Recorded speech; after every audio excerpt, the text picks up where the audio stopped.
Have you ever gone to the beach or anything and found a seashell and decided to keep it because like thinking that you're going to do something with it, make something out of it, and you don't, and then it just ends up sitting there for like years? Well, some people are considered pack rats or just junk collectors, and Scott said if you keep a thing for 7 years, you're sure to find a use for it. I kind of agree with it, but then I don't, and I have 3 situations where that's happened to me. My first situation is when you buy clothes and you get like this button and a little string with it, and you think like, oh, if my button falls off, I'll sew it back on, which never happens. Or like, oh, maybe I'll use that as this button and this string and like make like a wall of buttons or like something cool with a bunch of buttons on it. It never ends up happening. You just end up finding things for finding like a box full of buttons that I've had for like ever, and I can't think of anything to do with it. And then my second situation is when like at work, they keep documents forever. And we have like a big old a steel full of documents. And I mean I can see where that would come in handy because it's kinda like, oh, okay, someone's gonna sue and we have a bunch of paperwork from like the past 10 years and we can go back and track to see if that person is like right or if they're lying or whatever. So I think that would come in handy then. And another situation is when like my mom, she'll have a bunch of shoes in the garage, and I'll be like, oh, well, just throw them away. But then she keeps them for so long that they come back, kind of in the style. And then I go in and end up looking at them, and I'm like, oh, okay, I like these, and I like these. And it's super old, but then I don't have to go out and buy a bunch of new shoes. So, then I have, all these, old shoes that, no one has, and I think they're super cool.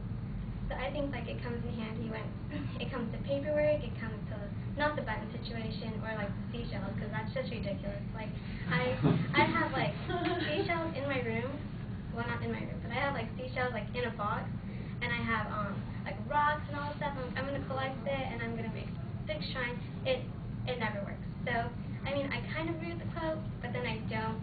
It's more like documents, you definitely want to keep that stuff, but when it comes to buttons, seashells, rocks, and all that other pointless stuff, I think no. Thank you.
All right, Vanessa, I like the visualization that you had in the beginning with the rhetorical question.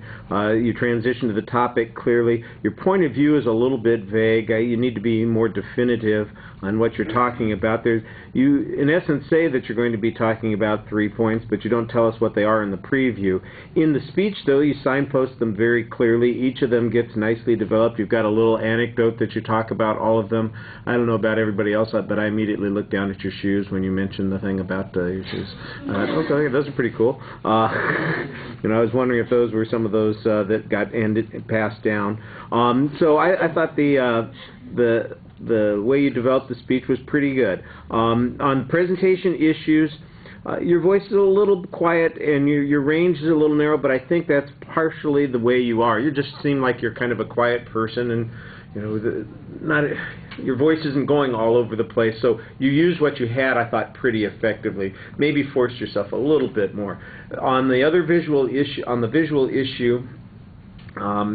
your audience contact, it's all right in the center of the room. It's like these two rows and me, this is where you're always focused. Don't forget there are other people. Address them and engage them a little bit more. You don't really have a lot of time to do that in your presentation, but you do have a few seconds that you could devote to each side of the room, I think.